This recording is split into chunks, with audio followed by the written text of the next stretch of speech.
Good morning, everyone. I hope everyone's having a wonderful Sunday morning. I am Mark Barta with LGBTQ_today, your weekly insight into the queermosphere. It's been a very tumultuous week for me. As you know, I did not post a video. I couldn't find the motivation. I lost a job that was very, very important to me. But girl, I am resilient. I have drive. I have ambition. And I've made a pretty reputable name for myself in my area. So I actually was able to secure another position, which I start on Monday, and I'm super, super excited to start a new adventure and learn and just excel. So wish me luck. As always, do me a favor. If you like what you see, let me know in the comments or DM me. And if you don't like what you can see, well, you can put together your own damn channel, and I can give zero. You know what? Let's see what's been floating around last week in the news. Kelloggs cereal releases a pride box. The largest trans flag now flies over Alabama for the first time in Billboard form, and a look into President Biden's first 100 days and how the LGBT community has benefited. Let's get started.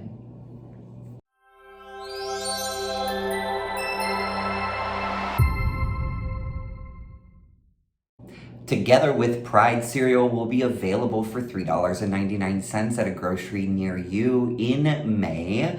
So it's such a cute idea. The box again is called Together with Pride, and it will have rainbow colored cereal hearts in the colors of the rainbow and will be covered in edible glitter.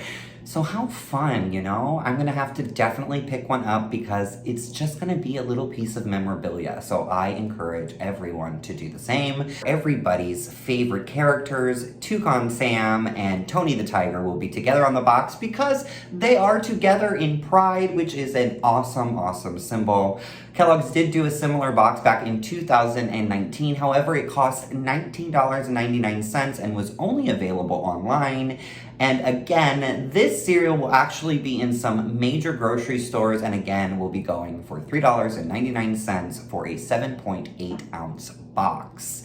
I will tell everyone that they definitely need to go out and purchase this very, very prideful cereal because every box purchased, Kellogg's is donating $3 to the LGBTQ organization GLAAD if their customers upload the receipt on their website. So everybody run out and grab a box. Even if you don't eat it, you just have something to hold on to. And it's a great way to celebrate Pride.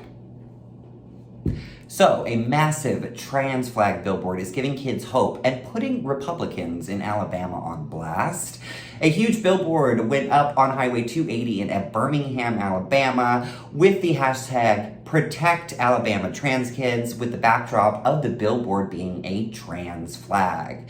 Magic City Acceptance Center is behind the billboard, and even if it doesn't change the minds of Republicans, the reaction from trans kids has made it all worthwhile. Lauren Jacobs, the center's youth program director, stated, "We have wanted to do something that was an out loud, massive scale show of presence to show that trans people are here, trans youth are here, and that there are people in Alabama that care about these issues and are fighting on behalf of trans young people in the state."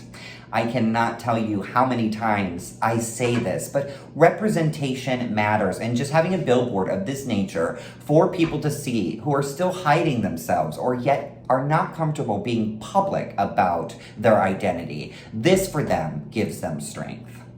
And it's unfortunate, but it's not like we haven't had this type of reaction from Alabama in the past, as politicians from the state have made headlines in recent years calling LGBTQ people freaking queers as recently as 2019, and Republican lawmakers have tried to end marriage licensing entirely to stop marriage equality. Here's what I say, and I've said this before. If you have the opportunity to live somewhere safer for your kids, or you can make that change for yourself and you yourself will feel safer doing so, please do not hesitate to think about moving to a different state. There are communities out there that are going to be willing to embrace you and respect you that matches the way that you identify. And, you know, in a way that's just going to be humane.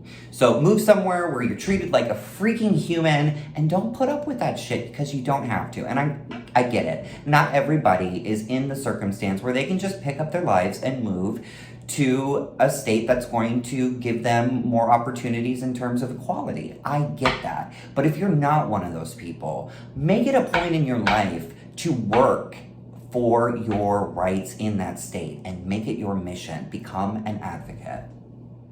President Biden has made a lot of progress on LGBT issues in his first 100 days of office. What has he actually been able to accomplish for us? Well, actually, a lot. President Biden started on Inauguration Day and by signing the executive order instructing executive agencies to interpret federal civil rights legislation as already banning discrimination against LGBTQ people in many areas of the law.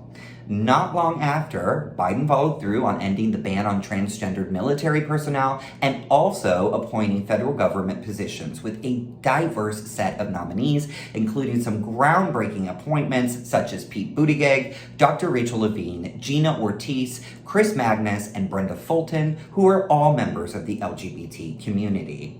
President Biden made it very clear in his speech to the joint session of Congress by stating, "For all transgendered Americans watching at home, especially young people, you want to know your president has your back." And well, you know, folks, I think he does. President Biden's main disappointment to the LGBT community in his first 100 days is his inability to fulfill the promise to sign the Equality Act. But it's just not President Biden. He's got to have the Senate behind him, and he, of course, is facing resistance. All I have to say is, President Biden, keep up the good fight, and hopefully the next Biden promise that will be fulfilled will be the Equality Act, something that queers around the nation have been waiting for years and years. You know I will keep you apprised of the situation at hand. Okay, well, it's that time again because we are who we are because of the history we create. So let's check out some historical moments from this past week. Well, in 2000, Vermont becomes the first state in the U.S. to legalize civil unions and register partnerships between same-sex couples. Then in 2009, Iowa becomes the third state to allow same-sex marriage, which shocked the hell out of me because I'm from the neighboring state of Nebraska, and I was just floored when that happened, and Nebraska had to wait until it went federal in 2015. And then finally, in 2013, NBA player Jason Collins comes out in Sports Illustrated, making him the first playing pro male athlete to come out. All right, everyone. Well, that's it from me. Thank you so much for joining me this Sunday. Be sure to check out LGBTQNation.com. If you see something that you think I should mention in one of my future videos, please just let me know in a comment or DM me. If you've yet to follow or subscribe, please do so you get my weekly videos in your feed. And as always, and most importantly, remember to be nice, but girl, if you can't, burn the bitch good. All right, guys, have a great Sunday. See you next week.